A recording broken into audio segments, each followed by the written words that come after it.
प्रधानमंत्री फसल बीमा योजना को परिमार्जित किया गया। गत 2 वर्षों में 13,000 करोड़ किसानों का प्रीमियम जमा हुआ, लेकिन उनके नुकसान की जो भरपाई है वो 64,000 करोड़ रुपया बीमा कंपनियों के माध्यम से की गई। जैविक खेती को बढ़ावा देने का सवाल हो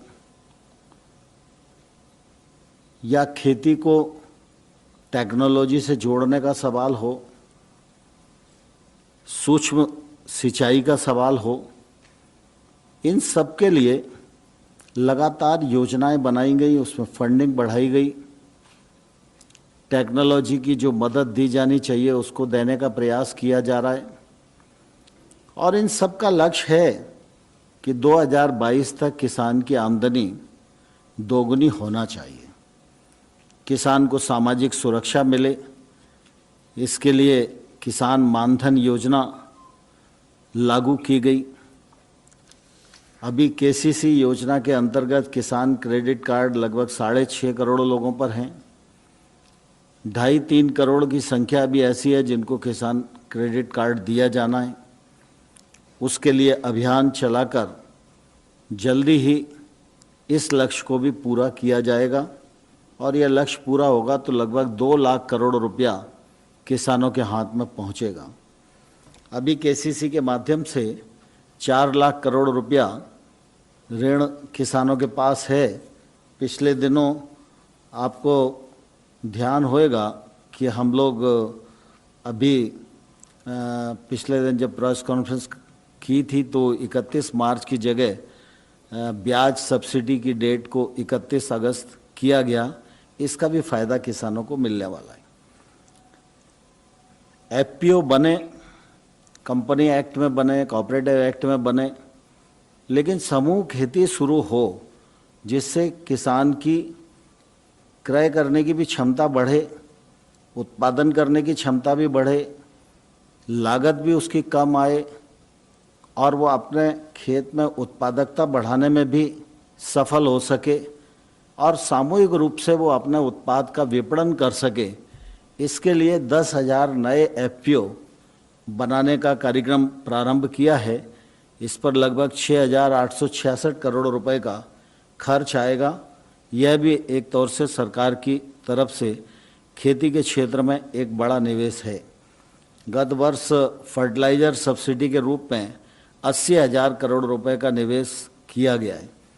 अभी पिछले दिनों जब पैकेज की घोषणा हुई तो कृषि अवसंरचना के लिए 1 लाख करोड़ रुपए का प्रावधान किया गया। कृषि से जो संबंधित काम हैं, चाहे वो पशुपालन हो, मछली पालन हो, हर्बल खेती हो, मधुमक्खी पालन हो, इन सब के लिए भी प्रावधान किया गया और इसका निश्चित रूप से आने वाले कल में खेती के क्षेत्र को फायदा होने वाला है। अभी अल्पावधि ऋण कृषकों के पास 8 लाख करोड़ का है, यह आने वाले वर्ष में 15 लाख करोड़ होएगा। इस बात का भी प्रबंध किया गया है।